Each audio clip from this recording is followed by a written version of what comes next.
Seorang bapak bernama Obaja mendapat pesan dari Tuhan tentang penghukuman atas bangsa Edom. Nah adik-adik, Edom ini sebenarnya adalah bangsa yang bertetangga dengan Israel. Bahkan leluhur atau nenek moyang Edom itu bersaudara dengan Israel.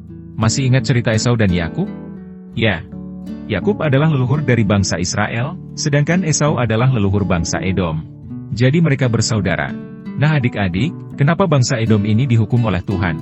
Pasti ada alasannya. Ternyata alasan mereka mendapat hukuman dari Tuhan adalah mereka angkuh. Adik-adik tahu angkuh artinya sifat yang suka memandang rendah kepada orang lain, tinggi hati dan sombong. Selain angkuh, bangsa Edom ini juga sering melakukan kekerasan kepada bangsa Israel yang tidak lain adalah saudara mereka sendiri. Obaja yang merupakan keturunan Israel harus menyampaikan pesan Tuhan. Dan pesan ini bukan merupakan pesan yang baik, tapi pesan penghukuman.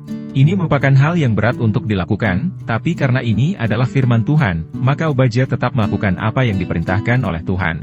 Dengan penyampaian pesan Tuhan mengenai hukuman yang disampaikan Tuhan lewat Obaja, maka itu sebagai tanda peringatan supaya bangsa Edom harus bertobat dan berubah. Bangsa Edom harus meninggalkan sikap angkuh dan sombong serta mereka tidak boleh memusuhi ataupun melakukan kekerasan kepada saudara mereka sendiri yaitu bangsa Israel, yang adalah juga keturunan Yakub adik Esau nenek moyang mereka. Dengan penghukuman yang diberikan, Tuhan ingin supaya sebagai sesama saudara antara keturunan Esau dan keturunan Yakub tetap hidup rukun. Sebab jika tidak, maka sikap dan perilaku mereka yang tidak terpuji kepada saudara mereka akan kembali menimpa kaum mereka sendiri.